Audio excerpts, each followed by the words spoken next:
వచ్చేటట్టు వేసుకోండి. మీ ఎడం భుజం మీద ఇది పడుతుంది. కరెక్ట్గా చూసుకోండి. దగ్గరికి వెళ్ళి చెప్పండి, దూరం నుంచి కాదు. స్త్రీలు మాలలాగా వేసుకోండి. ఆ స్త్రీలని దాన్ని మడత పెట్టి మెళ్ళో కంటిలాగా వేసుకోవటం చూపించండి.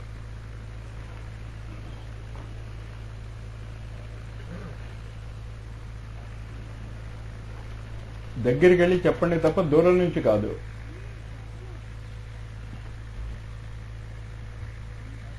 చెప్తా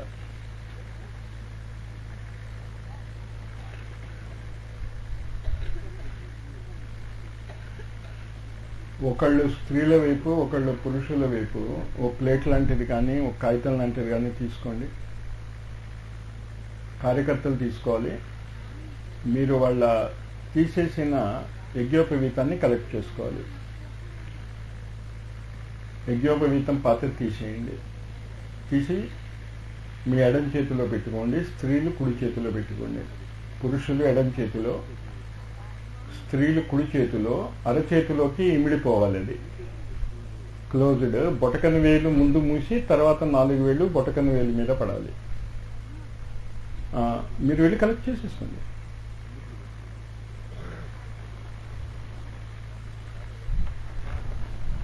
స్త్రీలు కుడి చేత్తో వేస్తారు, పురుషులు ఎడం చేత్తో వేస్తారు ప్లేట్లో.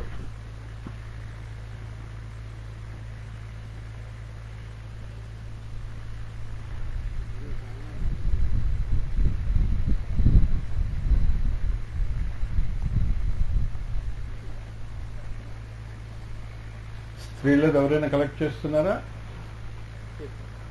ప్లేట్ లేదు. ప్లేట్ ఇవ్వండి. అక్కడ ఏదో ఉంది ఒకటి. రేకు ప్లేట్ అయినా పర్వాలేదు. పేపర్ ప్లేట్ ఉంది అక్కడ.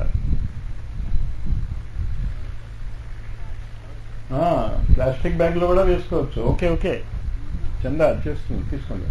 కుడి చేత్తో వేయాలి స్త్రీలు, పురుషులు ఎడం చేత్తో వేయాలి.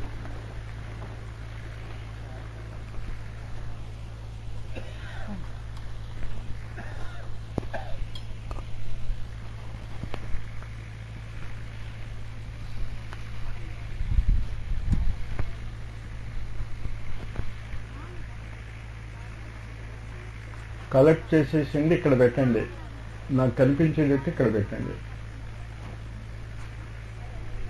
కలెక్ట్ చేసిన యజ్ఞోపవీతాలు అన్నీ స్త్రీలవి పురుషులవి కూడా. మీరు బనియన్ షర్టు వేసేసుకోదలుచుకుంటే వేసేసుకోవచ్చు. 6 స్త్రీలు 6 పురుషులు. ముందు వరుసలో ఉన్నవాళ్ళు లేవండి. ఒక్కొక్కళ్ళు ఒక్కొక్క ఇటుక తీసుకురండి. ఒక్కొక్కళ్ళు ఒక్కొక్క ఇటుక. ఎగ్గకుండా ఇక్కడే ఉందిగా, ఓ ఎగ్గకుండా ఇక్కడ తీసుకొచ్చేయండి. ఆ ఎగ్గకుండా తీసేయండి, మళ్ళీ పెట్టేద్దాం. ఒక ఎగ్గకుండమేగా, కానీ 12. 6 ఆడవాళ్ళు 6 పురుషులు. కరెక్ట్గా 6 కూర్చున్నారా ముందు?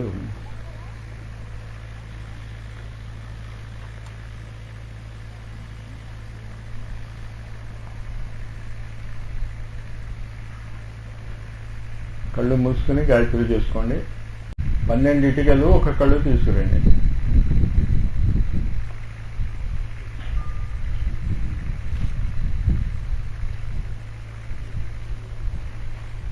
పెట్టేయండి.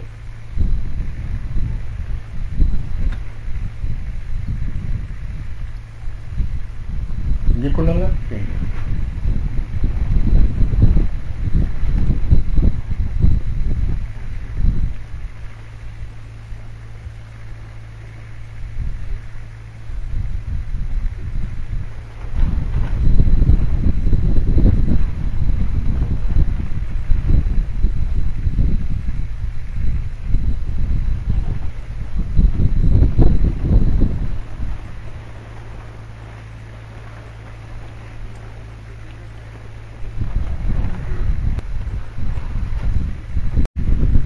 పైకి గాయత్రి ఉచ్చారణ చేయండి ఏకస్వరంతో. ఓం భూర్భువః స్వః తత్సవితుర్వరేణ్యం భర్గో तस्य धीमहि धियो यो न प्रचोदयात्। మీ పాత సంస్కారాలన్నీ కూడా భస్మం చేయబడ్డాయి. ఇంకా మీ ప్రారంధ సంచిత కర్మలు లేవు. యజ్ఞోపవీతం వేసుకున్న వాళ్ళకే కాదు, మిగతా వాళ్ళకి కూడా. కానీ యజ్ఞోపవీతం చేసుకున్న వాళ్ళకి కొన్ని బాధ్యతలు వస్తాయి, అంతే తేడా. ఆ బాధ్యతలు ఎలా ఉంటాయి అనే దాన్ని ఈ పాటలో చూడండి.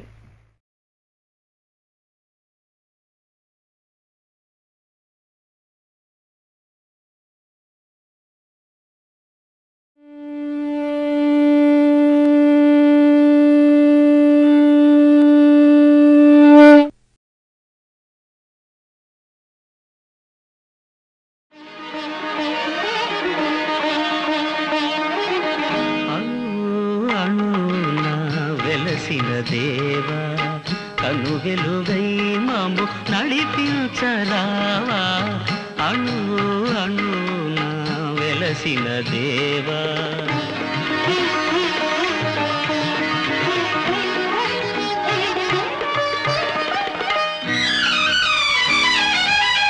మనిషిని మనిషే కరిచే వేళ, ద్వేషం విషమై కురిసే వేళ, నిప్పులు మింగి నిజమును తెలిపి చల్లని మమతల సుధలను చీకి అమర జీవులై వెలిగిన మూర్తుల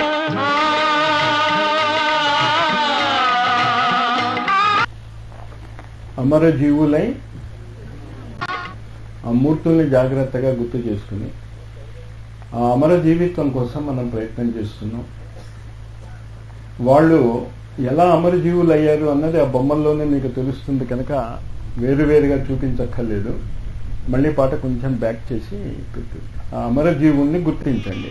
అమర జీవులై వెలిగిన మూర్తుల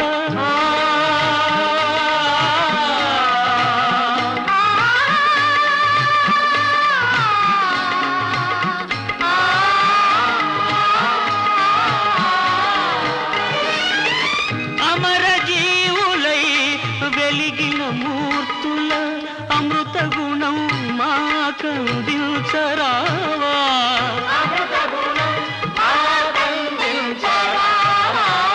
అణు అణున వెలసిన దేవా కను వెలుగై మము నడిపించరావా, అణు అణున వెలసిన దేవా.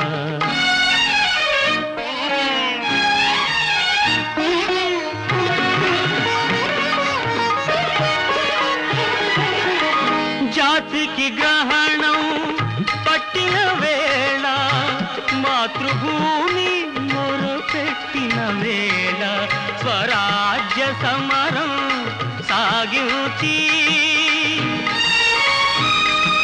స్వాతంత్ర్య ఫలమును సాధించి కన్య చరితులై వెలిగిన మూర్తుల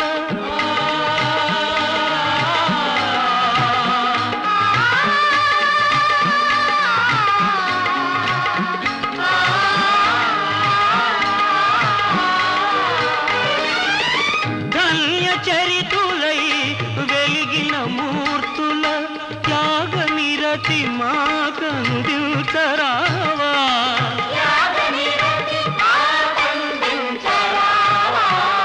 అణు అణున వెలసిన దేవా కను వెలుగై మము నడిపించరావా, అణు అణున వెలసిన దేవా.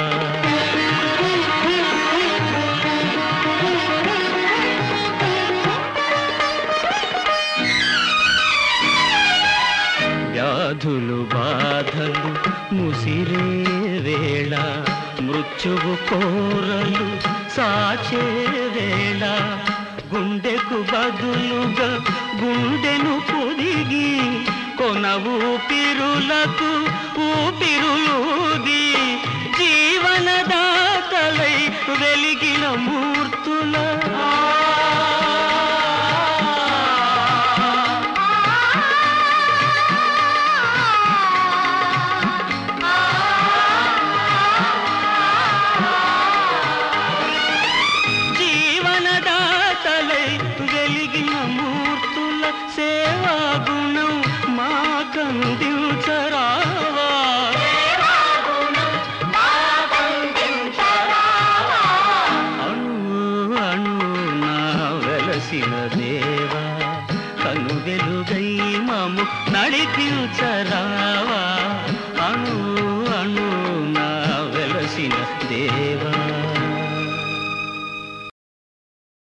First step అమరజీవులు. ఒక శ్రీరామ్ శర్మ ఆచార్య మాత్రమే అమరజీవి కాదు, క్రైస్ట్ అమరజీవే, మొహమ్మద్ అమరజీవే. అందరు ఫోటోలు చూపించలేదు, కానీ చూపించిన దాన్ని బట్టి అందరి సంస్థల్లో ఉన్నటువంటి ఈ నూతన యుగ నిర్మాణానికి ప్రయత్నం చేస్తున్న వాళ్ళందరి యొక్క అమర ప్రేమ మనకి కురవాలి. ఇక్కడ శ్రీరామ్ శర్మ ఆచార్య ఎందుకు చూపిస్తున్నాము అంటే ఈ ఐడియా ఇచ్చింది ఆయన కనుక. కానీ ఐడియా ఇచ్చినంత మాత్రాన మిగతా గురువులకి సామర్థ్యం తక్కువ అనుకోకండి. అంచేత మీ గురువుల్ని ఈ పాట వింటున్నప్పుడు శ్రీరామ్ శర్మ ఆచార్య చూపించినప్పుడు మీ గురువుల్ని చూసుకుంటారు. కానీ జాతికి గ్రహణం పట్టింది. మళ్ళీ ఆ ఫస్ట్ స్టెప్కి వెళ్ళు, బ్యాక్. అమరజీవుల తర్వాత జాతికి గ్రహణం పట్టింది. సరే, మన భౌతికమైనటువంటి జాతికి గ్రహణం పెట్టినప్పుడు గాంధీ, నెహ్రూ, సుభాష్ ఇంకా చాలామంది దాన్ని తీసేయటానికి ప్రయత్నం చేశారు. తీసేయటానికి ప్రయత్నించిన వాళ్ళు గుప్పెడు. కానీ ఆ గ్రహణం తీసేశాక ఆ స్వాతంత్రాన్ని అనుభవిస్తున్న వాళ్ళు అందరూ కదా. అంచేత ఇప్పుడు ఒక గ్రహణం పట్టింది జాతికి. మేము పౌర్ణమా ధ్యానానికి వచ్చాం. ఈయనేంటో పాటలు చూపిస్తున్నాడు. ధ్యానం అంటేనే ఇది అని జాగ్రత్తగా గుర్తుంచుకోండి. ఇళ్లలో మీరు ధ్యానం చేస్తున్నప్పుడు కూడా మీరు తప్పు ధ్యానం చేస్తున్నారు. ధ్యానము అంటే పతంజలి యోగ సూత్రాల్లో చెప్పేది ఏకైక తానత ధ్యానము. ఒకే ఐడియా మీద రకరకాల దృష్టికోణంతో చూసేది ధ్యానం. ఒకే దాని మీద ధ్యానం చేసేటటువంటి వాడు నిద్రలోకి వెళ్తున్నాడు. అది చాలా జాగ్రత్తగా గుర్తుంచుకోండి. ఇప్పుడు మనం ధ్యానం చేస్తున్నాం. మొట్టమొదటి మనం ధ్యానం ఏం చేసాం? ఉత్తర దిశలోంచి విశాఖ పూర్ణిమ నాడు ఋషి వ్యాలీలో, దాన్నే పరశురాముడు నాటాడు. దాన్ని వ్యాలీ ఆఫ్ ఫ్లవర్స్ అంటాం. 21 క్షత్రియ వంశాన్ని నిర్మూలన చేశాక దాని యొక్క పాపాన్ని పోగొట్టుకోవటానికి ఆయన అక్కడ ఋషి వ్యాలీ పెట్టాడు. అద్భుతమైనటువంటి పువ్వులు ఉంటాయి అక్కడ. అందులో కొన్ని పువ్వుల్లో ఉన్నటువంటి వాసన ఎలా ఉంటుంది అంటే మిమ్మల్ని డైరెక్ట్గా సమాధి స్థితికి తీసుకుపోతుంది. దాన్నే గురుదేవులు బ్రహ్మ కమలము అన్నారు. అది ఇప్పటికీ ఉంది అక్కడ. అంచేత మనకి ఇప్పుడు పట్టినటువంటి గ్రహణం ఏమిటి అంటే ఆధ్యాత్మికతను ఒక జాతికి ఒక మతానికి బొట్టు పెట్టాం. ఆ గ్రహణం తీసేయాలి. ఏ విధంగా అయితే సుభాష్ చంద్రబోసు వాళ్ళు యుద్ధం చేసి, గాంధీ గారు అహింసతో, నెహ్రూ మొదలగు వాడు గాంధీ గారికి సహాయపడి ఎలాగైతే ఆ జాతికి పట్టిన గ్రహణం తీసేశారో హిందువులకి, భారతీయులకి, ఇప్పుడు మీరు మానవ జాతికి గ్రహణం పట్టింది. మానవ జాతికి ఆధ్యాత్మికత అంటే ఏమీ అర్థం అవటం లేదు. ఆధ్యాత్మికత అంటే అణువు వెలిసిన దేవుణ్ణి చూడాలి, కానీ ఎప్పుడో చచ్చాక నువ్వు మోక్షం పొందుతావు అంటే గురుదేవులు ఎప్పుడూ చచ్చారు. ఆ మోక్షం ఏంటో నాకు తెలియదు. ఒకసారి నేను ఆయన దగ్గర ప్రాణప్రత్యావర్తన శిబిరికి ముందు శిబిరంలో వెళ్ళినప్పుడు ఆయన నాతో ఒకటి అన్నాడు, అసలు కృష్ణుడికే జన్మరాహిత్యం లేదయ్యా, కృష్ణుడిని నమ్ముకుని మీరు జన్మరాహిత్యం ఎలా పొందుతారు అని. అప్పుడు నేను చిన్నవాడిని, 18.5-19 ఏళ్ళు. నేను కన్ఫ్యూజ్ అయిపోయా. కృష్ణుడికే ఈయనకి మోక్షం లేదు అంటున్నాడు అంటే నా మొహం చూసి ఉంటాడు. ఆయన చెప్పాడు గీతలో ఒక శ్లోకం, యదా యదా హి ధర్మస్య గ్లానిర్భవతి భారత. తర్వాత సృజామ్య అని ఎవరన్నాడు అంటే ఎప్పుడెప్పుడు అధర్మం ఎక్కువ అవుతుందే పాపం కృష్ణుడి గతి ఏంటి? మరి ఆయనకే పుట్టాల్సి వస్తూ ఉంటే ఇంకా ఆయన నువ్వు పూజ చేసి మోక్షం ఏం తెచ్చుకుంటావయ్యా? అంచేత మొట్టమొదటి గ్రహణం ఏమిటి అంటే మానవ జాతి అంతటికీ పుట్టింది ఏంటి అంటే సమస్య నుంచి పారిపోవటం మోక్షం అనే పేరుతో, వైరాగ్యం అనేటటువంటి పేరుతో చాలా భయంకరమైనటువంటి తప్పులు చేస్తున్నారు. ఎందుకు భయంకరమైనటువంటి తప్పులు అంటే ప్రకృతిలో ఒక నియమం ఉంది. ఆ కర్మ సిద్ధాంతాన్ని అవతార పురుషులు కూడా తప్పించుకోలేరు. వాలిని రాముడు బాణంతో చంపాడు. కృష్ణుడు ఎలా పోయాడు? తప్పించుకోలేదు. కానీ అవతార పురుషులకే వాళ్ళకి తదాత్మానం సుజామ్యం అంటే వల్ల ఏది ఉంటుంది అంటే ఎప్పుడు పోవాలో నిర్ణయించుకోగలరు, కానీ పోయే విధానం మార్చుకోలేరు.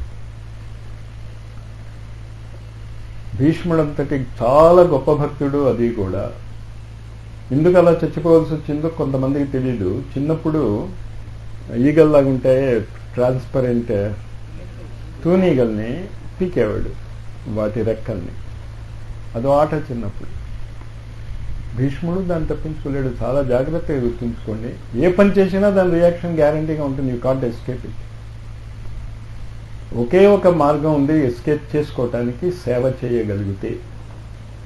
కానీ ఆ సేవ ఎలా చేయాలి అనేది మళ్ళీ ఎలా ఉంటుందంటే, ఈ సేవ చేస్తే నాకేం లాభం వస్తుంది, సేవ చేస్తే లాభం వస్తుంది. సేవ ఎందుకు అయింది? బిజినెస్ అయింది. సేవ చేస్తే లాభం చూసుకున్నాం అనుకో, నువ్వు సేవ ఎందుకు అవుతుంది? అది ఆ గ్రహణం పోవాలి మానవ జాతికి. మానవ జాతి మొత్తానికి ఎక్కడ పుట్టినా, ఎక్కడున్నా, ఎలాంటి వాడైనా, వాడు ఏ జాతికి చెందినా, మతానికి చెందినా, కులానికి చెందినా, అణువు అణువున ఎవరిని గుర్తించాలి? వాడు భగవంతుడిని చూడగలగాలి. ఇంకా అణువు అణువున భగవంతుడు చూసేయగలిగే వాడికి ముక్తి కావాలి అనుకునేటటువంటి మూర్ఖత్వం నుంచి వాళ్ళు బయటపడటం లేదు. నువ్వు అణువు అణువున దేవుణ్ణి చూస్తూ ఉంటే ఇంకా ఏం ముక్తి కావాలయ్యా నీకు? కావాలా? అంచేత ముక్తి అనేది మీ చేతుల్లో ఉంది. అది ఈరోజు వాళ్ళు చాలా సీరియస్గా ఈ సందేశాన్ని ప్రపంచం మొత్తానికి అందజేస్తున్నారు. అక్కడ జరుగుతోంది వాళ్ళ. కానీ వాళ్ళు ఇలా మాట్లాడుకోరు. వాళ్ళ మాటలు ఒక సెకండ్లో, మన కాలంలో మాట్లాడిన వాళ్ళు మాట్లాడుకున్నది మనకి కొన్ని వందల ఏళ్ళు పట్టుకోవడానికి. కానీ భావం ఇది. గ్రహణం ఏమిటి అంటే, గాయత్రి యజ్ఞము అనే రెండు మానవ జాతికి ఉపయోగపడవలసినటువంటి పరికరాలు ఒక మతానికి, ఒక జాతికి, వాళ్ళకి మాత్రమే. చాలా తప్పు అది. ఋషులకు అది ఇష్టం లేదు. అది కాదు అని వాళ్ళే వచ్చి చెప్తూ ఉన్నారు. అంచేత మొట్టమొదట మీరు ఈ గ్రహణాన్ని తీసేయాలి. చూడండి,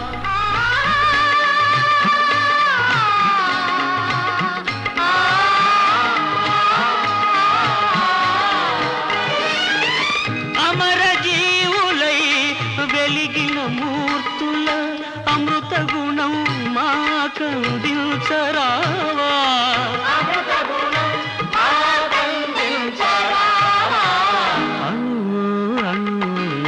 వెలసిన దేవా కను వెలుగై మము నడిపించరావా.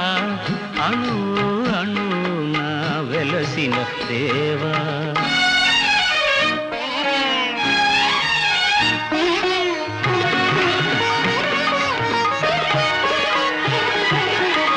జాతికి గ్రహణం పట్టిన వేళ, మాతృభూమి మొరపెట్టిన వేళ, స్వరాజ్య సమరం సాగించి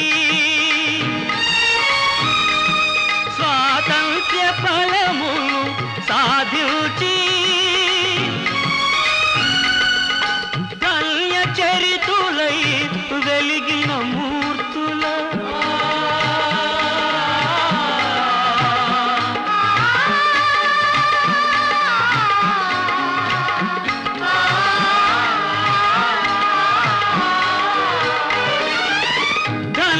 చరితులై వెలిగిన మూర్తుల త్యాగ నిరతి మాకందించరావా.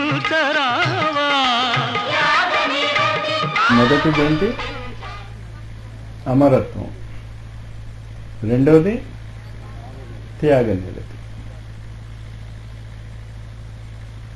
ఈ గ్రహణాన్ని మీరు చాలా జాగ్రత్తగా అర్థం చేసుకోండి. మీరు ఏ గురువులకి చెందినా ఆ సాధనలు ఆపమని చెప్పటం లేదు, చెప్పటం తప్పు కూడా.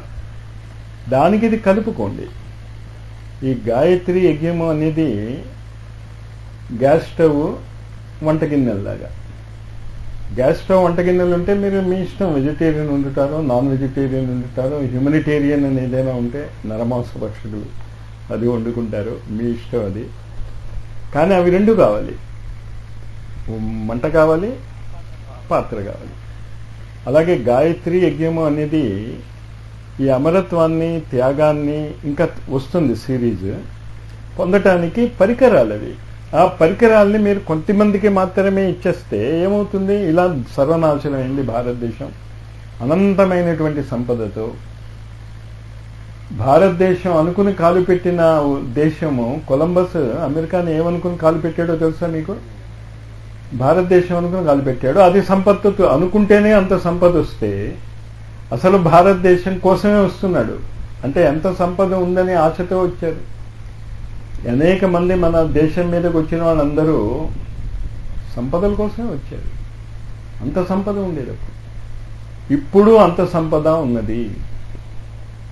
కానీ ఆ సంపద ఎప్పుడు వస్తుంది అంటే ఈ అమరత్వము, ఈ త్యాగ నిరతి రెండు ఉంటూ, ఈ గాయత్రి మంత్రము అనేది మీరు అర్థం చేసుకోండి. మీ జాగృత, స్వప్న, సుషుప్తి స్థాయిని కలిపి సమాధి స్థితిలో ఉండగలిగే టెక్నిక్ అది.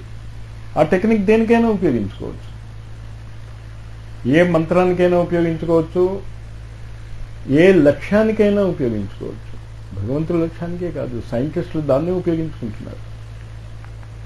ఏంటా మూడు అర్థమే కదా? జాగ్రత్త, స్వప్న, సుషుప్తి అవస్థలు మీరు ఉపయోగించుకోలేకపోతున్నారు. జాగ్రత్త అవస్థే మీరు ఉపయోగించుకోలేకపోతున్నారు. ఏదో ఆఫీసర్ ఎవడైనా చెప్తేనో, లేకపోతే మీకు 10-15 రూపాయలు వస్తాయంటేనో ఎంత దూరం అయినా వెళ్తారు. కానీ ఇలాంటి కార్యక్రమాలకి కారణం ఏంటి? క్రియాశీలత లేదు. జాగ్రత్త అవస్థనే మీరు ఉపయోగించుకోలేకపోతున్నారు. కానీ మీరు ఇంకా ఏం ఉపయోగించుకోవాలి? స్వప్నావస్థ ఉపయోగించుకోవాలి, సుషుప్తావస్థ ఉపయోగించుకోవాలి. ఈ పాట అయిపోయాక మీకు అవి రెండు హింట్స్ మాత్రమే ఇవ్వగలను. ఇంకేంటే ప్రాక్టికల్ ట్రైనింగ్కి మీరు కొంచెం టైం ఇవ్వాల్సి వస్తుంది ప్రతిరోజు కూడా. ఇంచేత ప్రస్తుతము మన లక్ష్యాలు ఏంటి? మొట్టమొదటిది అమరత్వాన్ని పొందాలి. రెండోది ఏంటి? త్యాగ నిరతి. మూడోది చూడండి.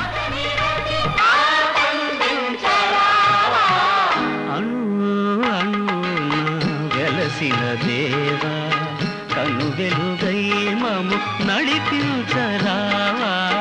అణు అణు నా వెలసిన దేవా.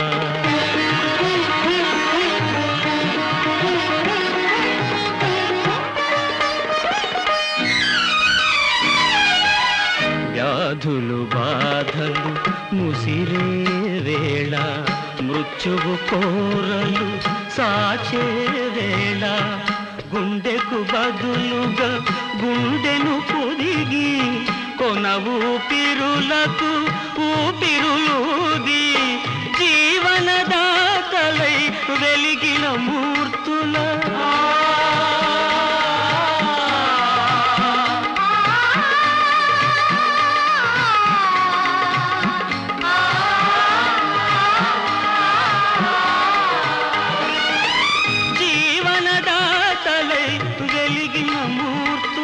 సేవా గుణం మాకందించరావా.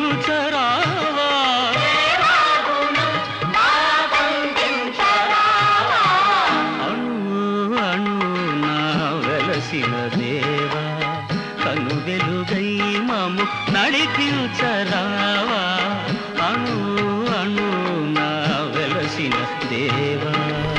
మూడోది సేవాభావం. ఇందాక నేను చెప్పాను, ద సైన్స్ ఆఫ్ సర్వీస్ అని. అది ఒక విజ్ఞానం. అది అసలు మీకు సేవ చేస్తాము అనే మాట చెప్పే మినిస్టర్లు అందరూ అయిపోతున్నారు, అంతేనా? కానీ సేవ చేస్తాము అని ఇంట్లో కూర్చొని అంటున్నాయి వాళ్ళు. ఎక్కడికి వస్తున్నారు? ఇంటింటికి వచ్చి చెప్తున్నారు. వాళ్ళని క్రిటిసైజ్ చేయటంలే. ఆ సైన్స్ అర్థమైంది వాళ్ళకి. ఆ సేవా నిరతి అన్నది నోట్తో కాదు మీరు చేయాల్సింది. మీరు సేవ ఎలా చేస్తున్నారు? ఇంటింటికి తిరిగి. ఎండాకాలంలో కూడా కొంతమంది పాదయాత్ర చేసి చీఫ్ మినిస్టర్లు అవుతున్నారు. మీరెందుకు అవ్వలేదు? ఆ సేవా నిరతి. వెళ్ళాలి 10 చోట్లకి. ఆ సేవ ఎలా చేయాలి? దానికి 2 ఉదాహరణలు ఇక్కడ చూపిస్తున్నాడు. ఒకటి వ్యాధి, ఇంకోటి ఆకలి, లేకపోతే ఏమంటారు దాన్ని,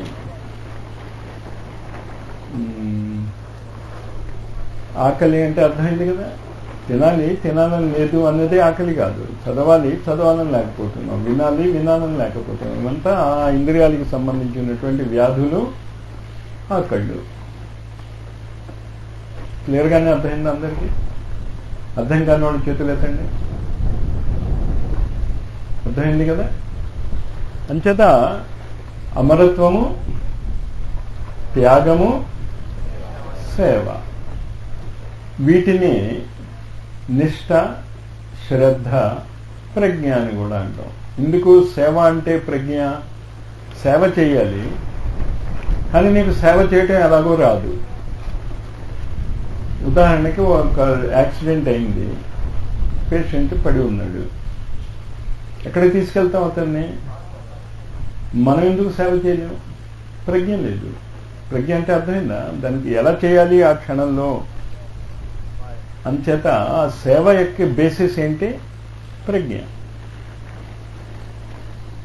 త్యాగం చేయాలి. త్యాగకి బేసింగ్ ఏంటి? శ్రద్ధ. శ్రద్ధ ఉంటేనే నువ్వు త్యాగం చేయగలవు దేనికైనా. చదవాలి అనే శ్రద్ధ ఉంది కనుక మీరు ఫీజులు కడతారు. ఫీజు కట్టలేని స్థితిలో ఉంటే పొలాలు అమ్మి ఫీజు కట్టిన వాళ్ళు నాకు తెలుసు, ఇంజనీరింగ్ దాంట్లో, మెడిసిన్ కాలేజీలో, వాటిలో. అంచేత త్యాగం చేయగలిగావు. ఒకడికి ఎవరికో 1000 రూపాయలు కావాలంటే పొలం అమ్మి ఇస్తామా మనం? నేనివ్వను. మిగతా వాళ్ళ సంగతి నాకు తెలియదు, దాని గురించి కంగారు పడకండి, ఇమ్మంటున్నానని. నీకు దేని మీద శ్రద్ధ ఉంటుందో అప్పుడే త్యాగం చేయగలుగుతావు. అంతకంటే ముందేంటి?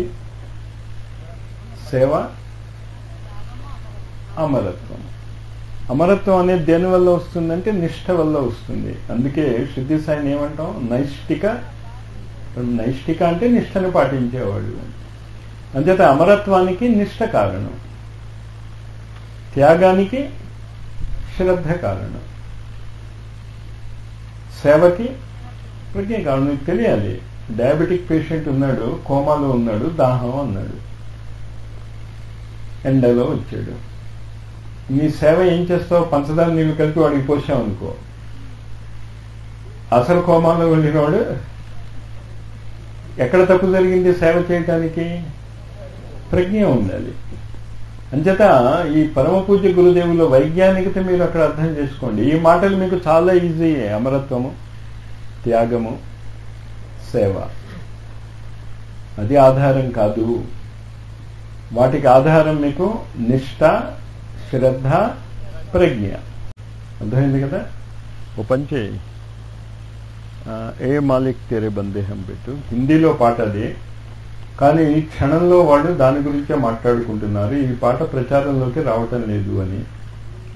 మరి విన్నాక నేను ప్రచారం చేయకపోతే నా నిష్ఠ దెబ్బతింటుంది. నిష్ఠ అంటే ఏంటి? అమరులైనటువంటి వాళ్ళు కోరుకుంటున్నటువంటిది నేను ముందు మీకు వినిపించాలి కదా. వినండి చాలా జాగ్రత్తగా. అంత కఠోరమైనదేం కాదు, కానీ నేను ఎక్స్ప్లెనేషన్ ఇవ్వను. ఇక్కడ ఈ 3 చాలా జాగ్రత్తగా గుర్తుంచుకోండి. ఓం భూర్భువ స్వః.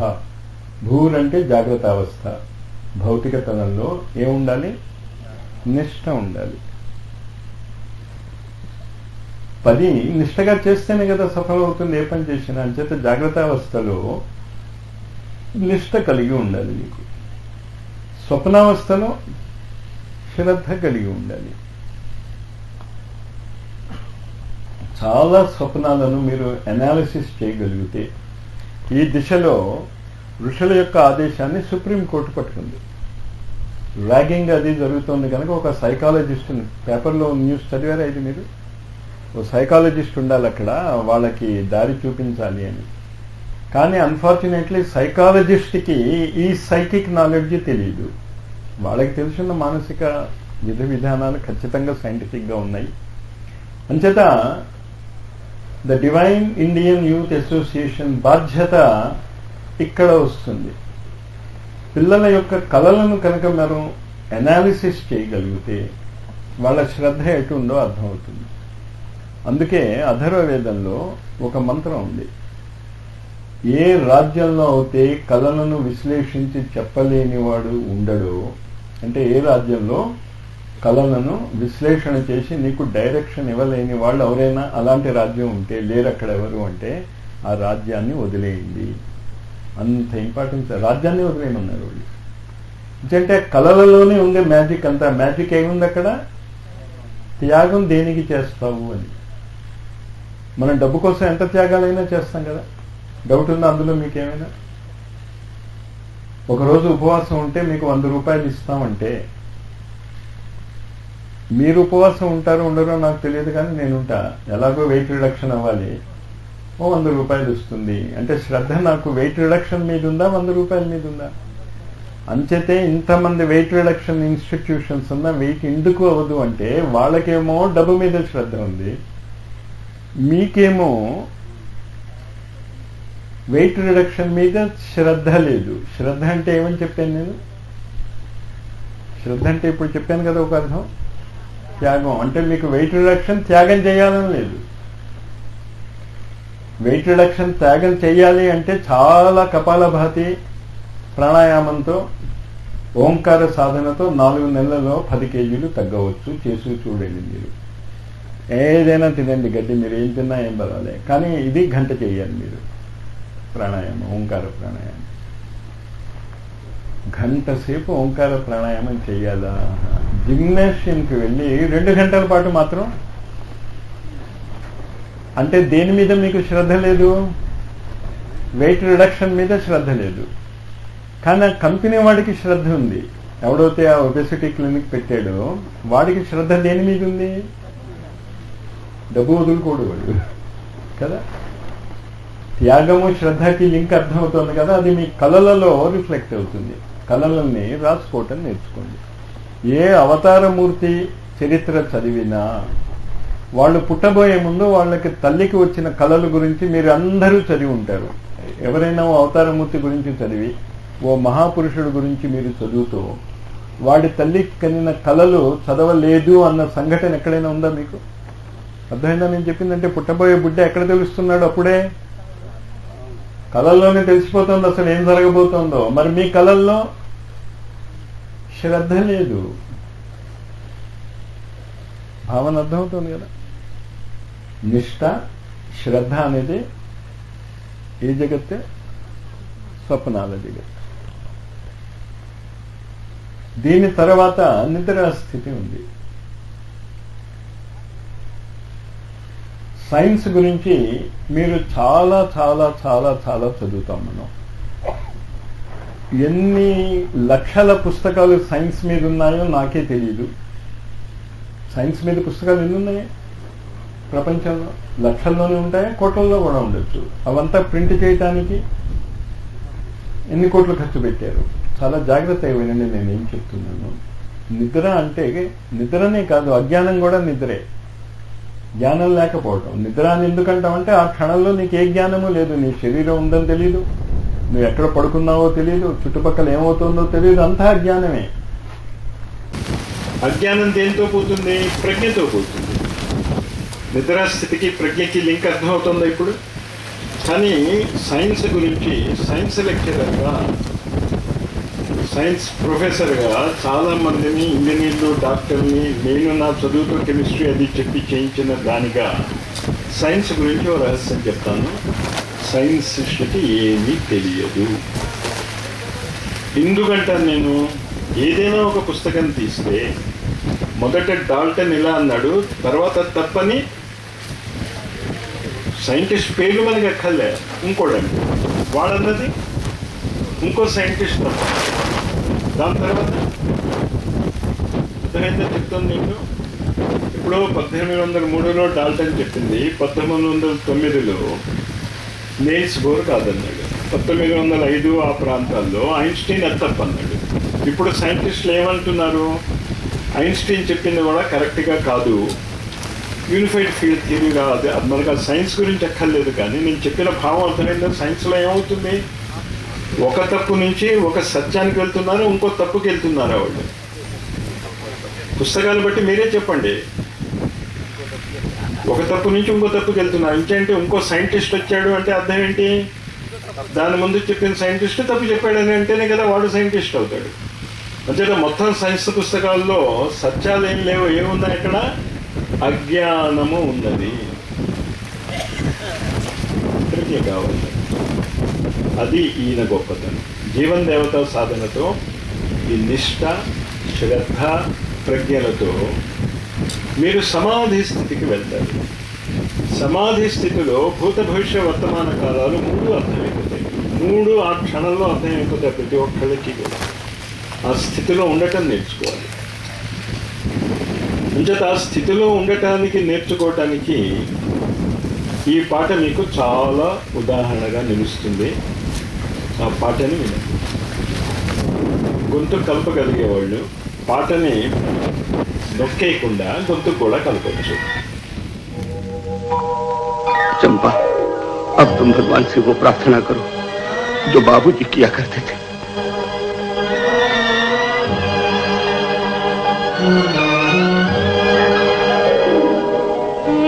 मालिक तेरे बंदे हम ऐसे हो हमारे करम, नीति पर चले और बदी से टले, ताकि हंसते हुए निकले दम।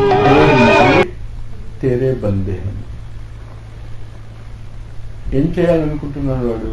మంచి మార్గంలో వెళ్ళాలి, చెడు మార్గంలో నేను అడుగు వెళ్ళకూడదు, నవ్వుతో నేను ప్రాణాన్ని ఇచ్చేయగలగాలి. मालिक तेरे बंदे हम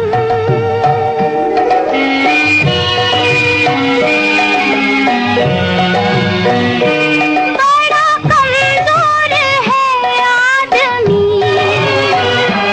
अभी लाखों है इसमें कमी, पर तू जो खड़ा है दयालु बड़ा, तेरी कृपा से धरती थमी।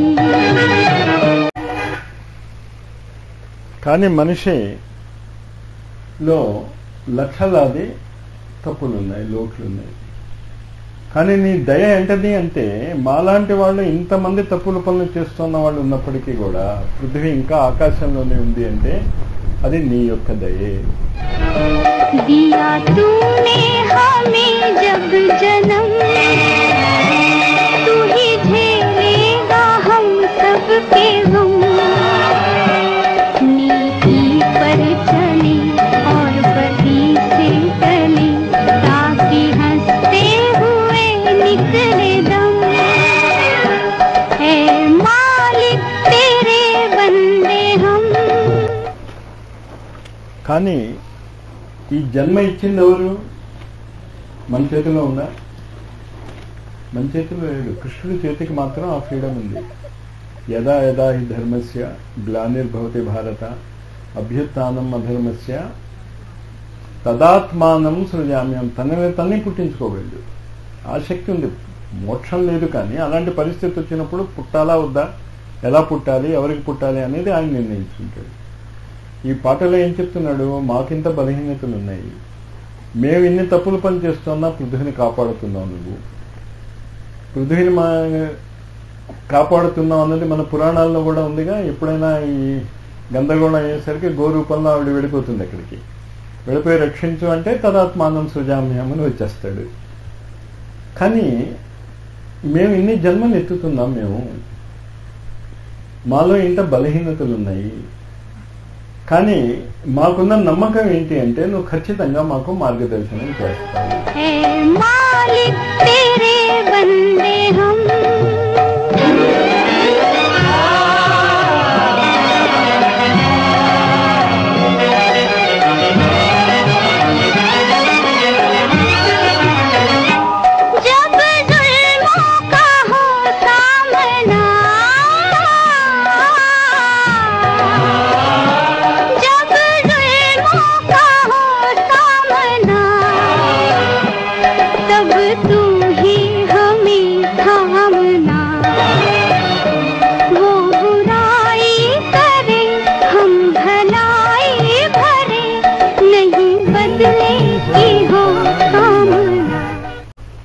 మరోతే మేము ఎలా జీవించాలి?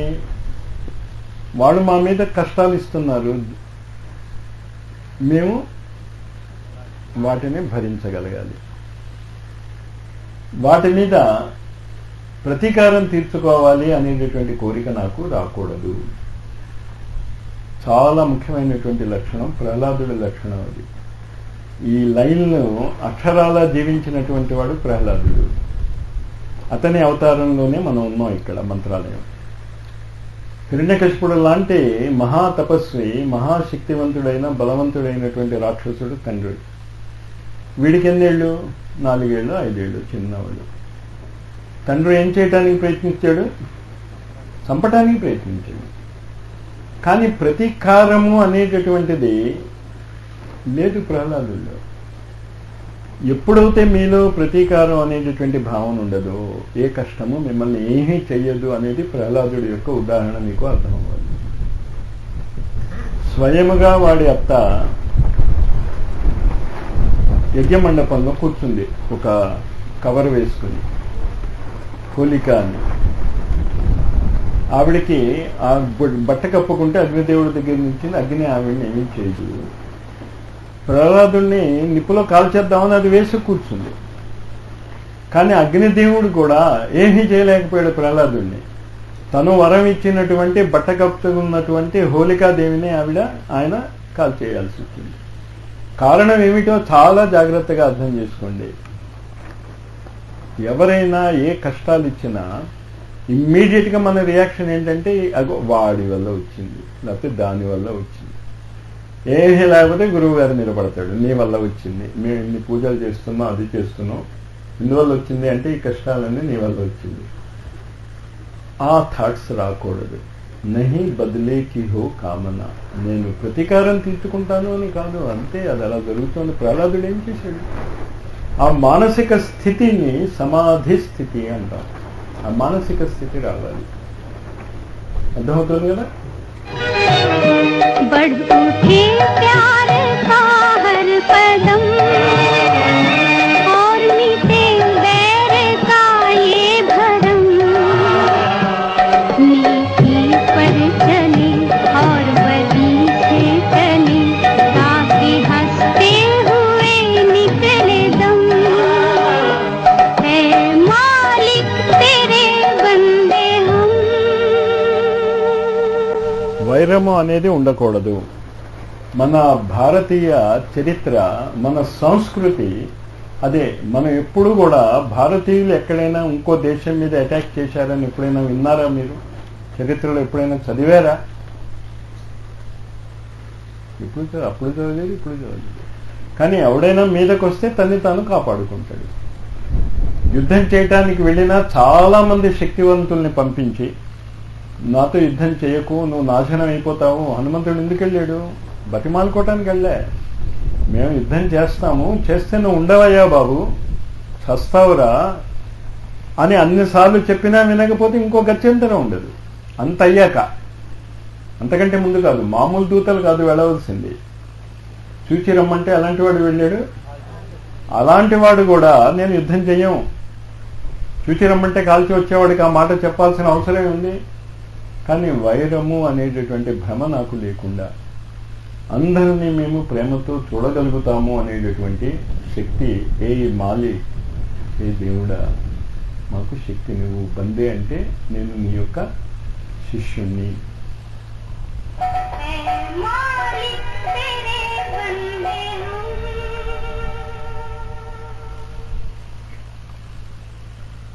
ఇంచేత ఈ ధ్యానంలో మనం మొట్టమొదట నేర్చుకున్నది ఏంటి? గాయత్రి మంత్రాన్ని నేర్చుకున్నాం.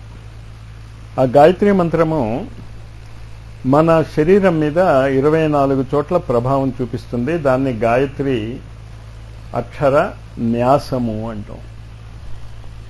అది నేర్చుకున్నాం మనం. ఆ 24 శక్తులు కూడా 24 దేవతా శక్తులు. ఆ 24 దేవతా శక్తుల్ని కనుక మీరు ఉపయోగించుకోగలిగితే, ఒక దేవత కాదు, 24 దేవతా శక్తుల్ని కనుక మీరు ఉపయోగించుకోగలిగితే మీరు ఏ స్థితికి వెళ్తారు? కామధేనువు, కల్పవృక్షము, పరశువేది మీరే.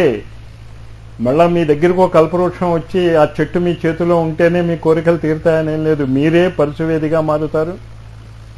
కల్పవృక్షంగా మారుతారు, కామధేనువుగా మారుతారు. కానీ అవంతా పోవాలి అంటే ఏం చేయాలి? మన సంస్కారాలు పోవాలి. గ్రహము యొక్క ప్రభావాలు కానీ, వాస్తు యొక్క ప్రభావాలు కానీ, దృష్టి దోషం యొక్క ప్రభావాలు కానీ మన మీద ఉంటాయి. ఆ రెండింటినీ కలిపి తీసివేసేటటువంటిదే మీకు అందజేస్తున్నటువంటి ఆ యజ్ఞ కిట్. అది ముందు నేర్చుకున్నారు మీరు. గాయత్రి మంత్రాన్ని దీక్షగా తీసుకున్నారు. తీసుకున్న తర్వాత మీరు వేసుకున్నటువంటి ఆ గాయత్రి మంత్రం యొక్క ముఖ్య ఉద్దేశం ఏమని అర్థం చేసుకున్నారు? మీరు జాగ్రత్త, స్వప్న, సుషుప్తావస్థల్ని మీరు కలుపుకోవాలి. ఈ మూడింటిని కలుపుకోవటానికి మన శరీరంలో ఉన్నటువంటి నిష్ఠ, శ్రద్ధ, ప్రజ్ఞా కేంద్రాలు కలవాలి. బొడ్డు దగ్గర నిష్ఠ అనే శక్తి ఉంటుంది,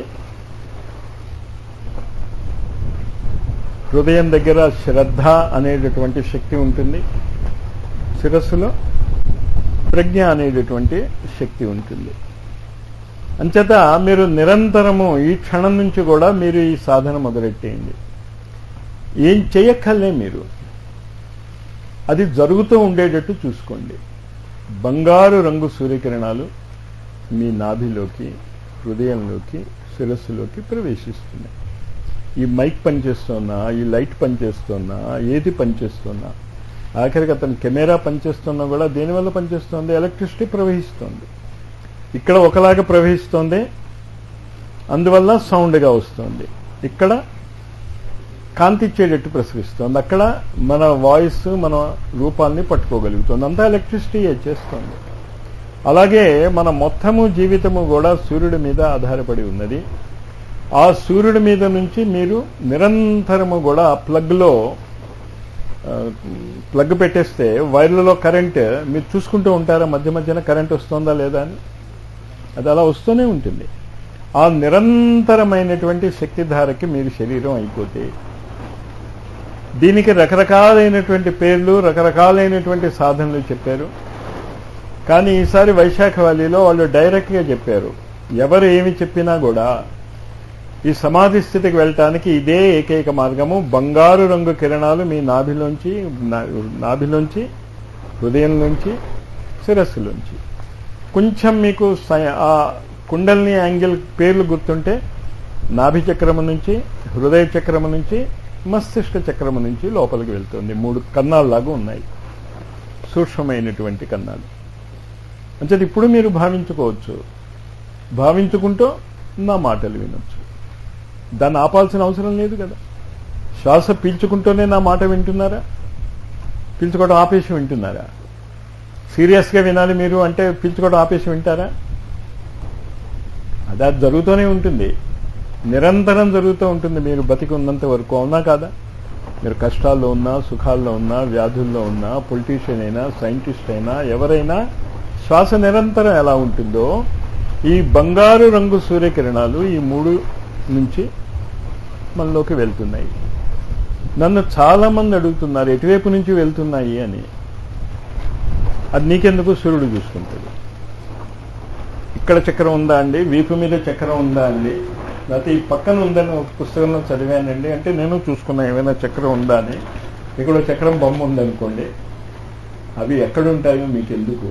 మీ భావన చాలు, మీ ఆలోచన అది వెళ్తుంది అని కనుక మీరు రోజు ప్రాక్టీస్ చేసుకుంటే, దీన్నే సిద్ధి సాయి 2 మాటలు చెప్పాడు దాన్ని, నిష్ఠ, సబూరి. అంటే నిష్ఠ అంటే నిష్ఠ, సబూరి అంటే విశ్వాసము, శ్రద్ధ. ప్రజ్ఞ గురించి ఆయన ఎక్కువ అప్పుడు ఆ రోజుల్లో ఇంపార్టెన్స్ ఇవ్వలేదు. ఎందుకంటే ఇవి 2 కరెక్ట్గా ఉంటే తప్ప ప్రజ్ఞ కరెక్ట్గా ఉండదు. Cigarette smoking is injurious to health అని ప్రజ్ఞ చెప్తూనే ఉంది. తెలీదా అది ఎవరికి? మరి అన్ని సిగరెట్ ప్యాకెట్స్ ఎందుకు అమ్ముడైపోతున్నాయి? ప్రజ్ఞ లేదు, శ్రద్ధ ఉంది, దాన్ని మీరు త్యాగం చేయలేరు. అంచేత ఈరోజు ఆ శ్రద్ధ, సబూరి అనే 2 కనుక మీకు అందుతే మీకు నాకు చాలా ఆనందంగా ఉంటుంది. అందుతుందా? శ్రద్ధ సబూరి ఏమైనా అందుతుందా? అందించండి.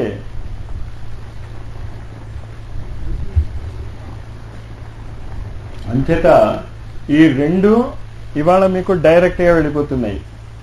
₹2 కాయిన్ వస్తుంది, అది మీ పూజ దాంట్లో. ₹2 కాయిన్స్ అది అందరూ తీసుకోండి. ఎంతమంది ఉంటారో అందరూ తీసుకోండి. సూర్యకిరణాలు యజ్ఞోపవీతం వేసుకున్న వాడికి మాత్రమే రాదు, ప్రపంచంలో ఉన్న ప్రతి వ్యక్తికి వస్తుంది. కానీ దాన్ని వైజ్ఞానికంగా ఒక సాధనగా మనం తీసుకుంటున్నాం. మీరు కప్పగింతులు గెత్తి పంచగలరా? మీరు ఈ వైర్లన్నీ పీకుతారు. ఇంకా కూర్చోండి, మీరు పనులేం చేయొద్దు ఇప్పుడు, తర్వాత ఇద్దరు కానీ కూర్చోండి. నేను చెప్పాల్సింది అయిపోతే చేద్దురు కానీ కూర్చోండి అందరూ. అంచేత శ్రద్ధ సబూరి అన్న విశ్వాసం అన్న ఒకటే, మహారాష్ట్రియన్ వర్డ్ అది. నిష్ఠ, శ్రద్ధ. మూడోది ఏం కలుపుకోవాలి మీరు? ప్రజ్ఞ. ఈ 3 కిరణాలు ఎప్పుడైతే మనలోకి వస్తూ ఉంటాయో మీరు మ్యాన్ నుంచి సూపర్ మ్యాన్గా మారిపోతారు అని శ్రీ అరబిందో చెప్పాడు. అది హిట్లర్ పట్టుకున్నాడు, భయంకరంగా దాన్ని పట్టుకుని చాలా గ్రేట్ మ్యాన్ అయిపోయాడు. రాంగ్ ట్రాక్లో వెళ్ళేసరికి హిమాలయాల్లో ఇవాళ మీట్ అవుతున్న వాళ్ళే అప్పుడు మీట్ అయ్యి ఐన్స్టీన్ ద్వారా దానికి అడ్డుకున్నారు. మనమేం చేయక్కర్లే. మెహర్ బాబా, శ్రీ అరబిందో సెకండ్ వరల్డ్ వార్లో ఎంత యుద్ధం చేశారో మీకు తెలీదు. శ్రీ అరబిందో వాళ్ళని అడిగితే దానికి సంబంధించిన పుస్తకం చెప్తారు. చాలా చిన్న పుస్తకం అది, 12 years విత్ అరబిందో కదమ్మా. అందులో వరల్డ్ వార్లో ఎలాగా శ్రీ అరబిందో దాన్ని తను కూర్చున్న చోటు నుంచి నియంత్రణ చేయగలిగాడో తెలుస్తుంది. సమాధి స్థితిలో ఆ గొప్ప ఉంది. ప్రజ్ఞలోంచి కనుక సూర్యకిరణాలు వెళ్తూ ఉంటే, ప్రజ్ఞ ఉన్న శ్రద్ధ లేకపోతే నువ్వు చెయ్యవు, నిష్ఠ లేకపోతే భౌతికంగా పనిచేయదు. అంచేత ఈ 3 కలయికే శ్రీ అరబిందో యొక్క ఇంటిగ్రల్ యోగా.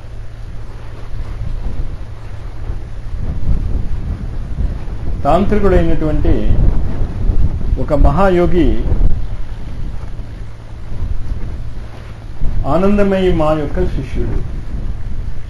చిన్నప్పుడు నాకు 10 ఏళ్ళు 12 ఏళ్ళు ఉన్నప్పుడు వెళ్తే ఆయన తల ఇంత ఉండేది, శరీరం కొంచెం సన్నగా ఉండేది. ఆయన Yogananda search and secret India Paul Brunton పుస్తకంలో విశుద్ధానంద స్వామి సూర్యకిరణాలతో వస్తువులను ఎలా క్రియేట్ చేశాడో చూపించాడు ఈ కాలంలోనే. అంచేత ఆ సూర్యకిరణాలతో అన్నీ ఎలా చేయవచ్చు, నేనెవరిని అని తెలుసుకునేటటువంటిది చెప్పినటువంటి రమణ మహర్షి. ఇవంతా కూడా ఏ ప్రక్రియ వల్ల వస్తాయో మీ శరీరంలోకి ఈ సూర్యకిరణాలు వెళ్తాయి. దానినే పరమహంస శ్రీరామకృష్ణ పరమహంస దగ్గరికి వెళ్తే కాళికాదేవిగా దూరింది. పేర్లు మారొచ్చు, కానీ ఏ పేర్లు మారినా సమాధి స్థితికి మీరు వెళ్ళిపోయేటటువంటి ఏకైక ప్రక్రియ ఏంటి అంటే నిరంతరము మీ శరీరంలోకి ఈ బంగారు రంగు కిరణాలు వెళ్తున్నాయి అనే భావన నిరంతరం ఉంచుకోండి. ఆ నిరంతరం ఉంచుకున్నాక మనము అమరజీవుల గురించి, త్యాగ నిరతుల గురించి, సేవా నిరతుల గురించి స్వాధ్యాయం చేసుకోవాలి. ఎలా చేస్తున్నారు వాళ్ళు? ఒక్కొక్క కాలంలో నియమాలు మారిపోతూ ఉంటాయి. సేవ ఒకప్పుడు సేవ చేయాలి, యుద్ధం చేయాలి అంటే మనకేం కావాలి? కత్తులు కటార్లు కావాలి. అంచేత సరేనండి నేనే యుద్ధం చేస్తాను అని చెప్పి కత్తి కటారు తీసుకుంటే ఏమవుతావు? నువ్వు లాభం ఉందా? అంచేత ఈ ఆధునిక యుగంలో చేయవలసినటువంటి త్యాగకి మీరు ఎంత స్పీడ్గా వెళ్ళాలి అనేటటువంటిది ఈ పుస్తకంలో పరమ పూజ్య గురుదేవులు ఇచ్చినటువంటి విధానం ఉంది. మీ జీవితం 6 నెలల లోపల మార్చేసుకోవచ్చు. కానీ భావన ఏంటి? నిరంతరము మీ బొడ్డులోంచి, మీ హృదయం నుంచి, మీ ప్రజ్ఞ నుంచి మీరు ఆకర్షించుకున్నటువంటి సూర్య బంగారు రంగు కిరణాలు బంగారు రంగుగానే బయటకు వెళ్తున్నాయి. చంద్రుడు మనకి ఆహార ప్రదాత అని అందరికీ తెలుసు. రసోవై సహా అంటాము భగవంతుడి గురించి. మన ఈ వనస్పతులు కానీ మూలికలు కానీ ఇవంతా కూడా వాటిలో ఉన్నటువంటి రసము సూర్యుడి నుంచి రావటం లేదు, చంద్రుడి నుంచి వస్తుంది. కానీ ఆ చంద్రుడికి ఆ శక్తి ఎక్కడి నుంచి వస్తుంది? సూర్యుడి నుంచి వస్తుంది. అలాగే మీరు కూడా చంద్రులు అయిపోవాలి. అందుకే ఈ చంద్రతత్వాన్ని గుర్తించినటువంటి వ్యక్తులు శ్రీరామ చంద్ర అంటారు. మీకు తెలుసా, తల్లిదండ్రుల వారికి రామచంద్ర అని పేరు పెట్టారా? మీరు చూసుకోండి, వాల్మీకి రామాయణంలో రామచంద్ర అని పేరు పెట్టలేదు, రామ అని పెట్టారు. ఏమంటాం మనం అతన్ని? కృష్ణుని కూడా అంటాం కదా, కృష్ణచంద్ర.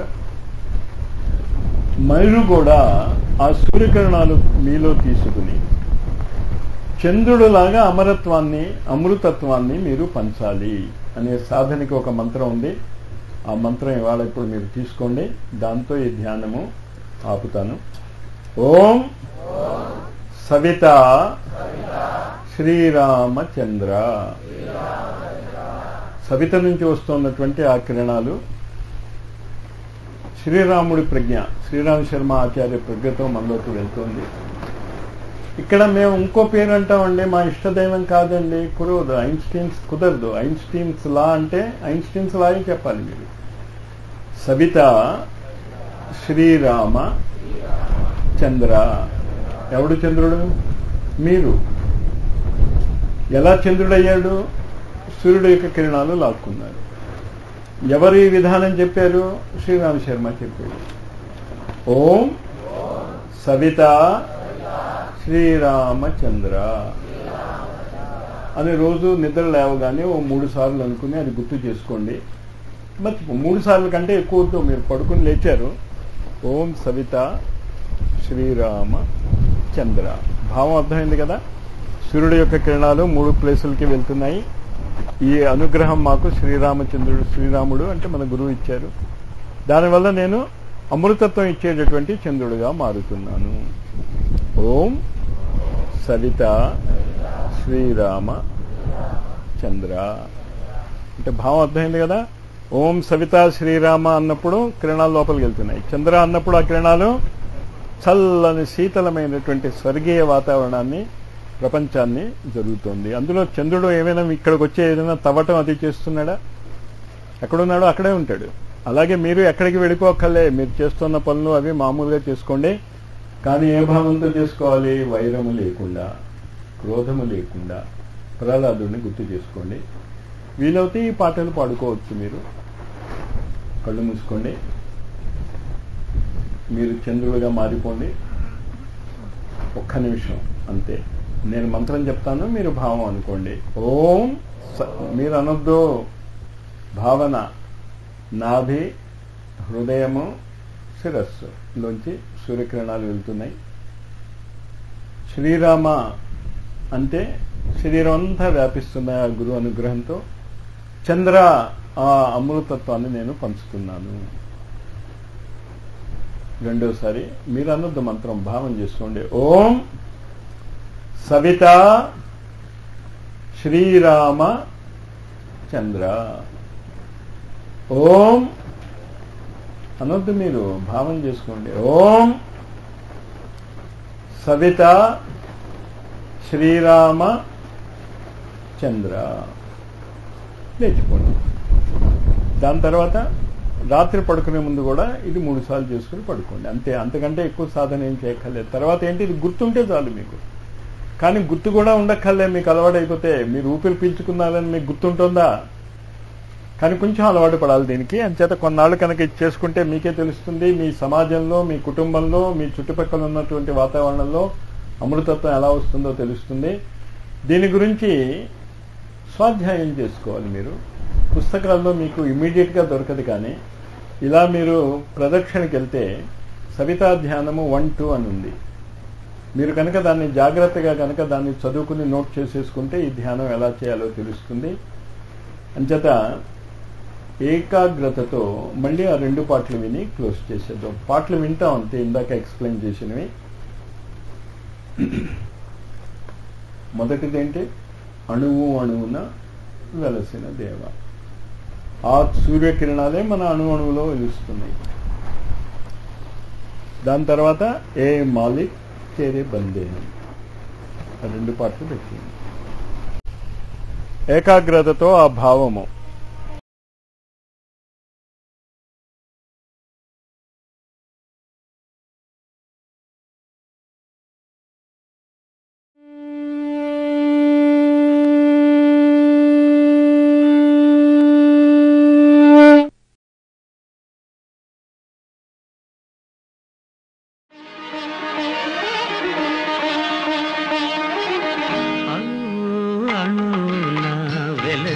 దేవా కను వెలుగై మము నడిపించరావా అణు అణున వెలసిన దేవా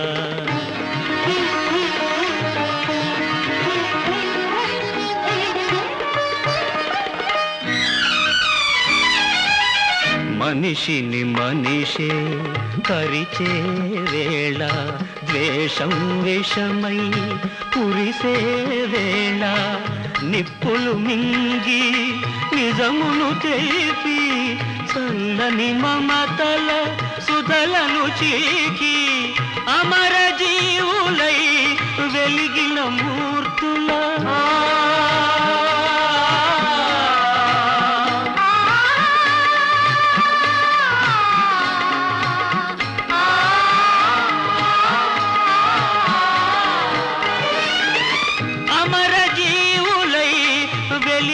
మూర్తుల అమృత గుణం మాకందించరావా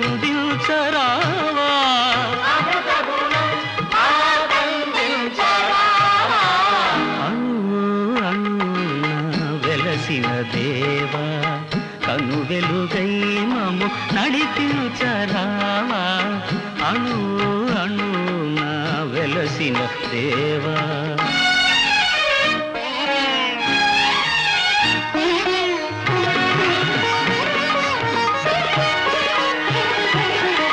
జాతికి గ్రహణం పట్టిన వేళ మాతృభూమి మొరపెట్టిన వేళ స్వరాజ్య సమరం సాగించి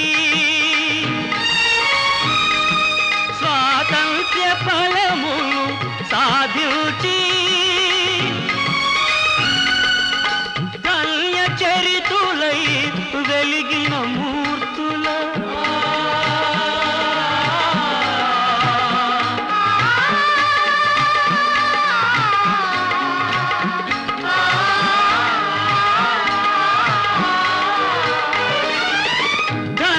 చరితులై వెలిగిన మూర్తుల త్యాగ నిరతి మాకందించరావా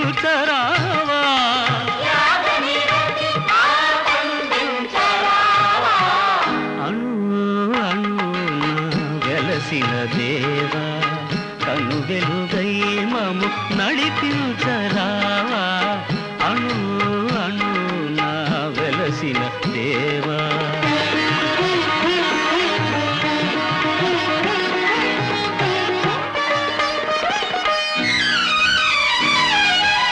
వ్యాధులు బాధలు ముసిరే వేళ మృత్యువు కోరలు సాచే వేళ గుండెకు బదులుగా గుండెను పొదిగి కొన ఊపిరులకు ఊపిరులూది జీవనదాతలై వెలిగిన మూర్తుల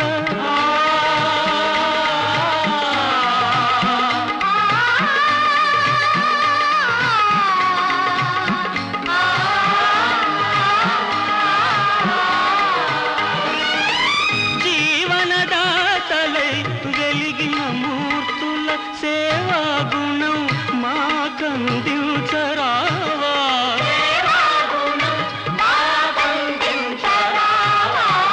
అణు అణున వెలసిన దేవా కను వెలుగై మము నడిపించరావా అణు అణున వెలసిన దేవా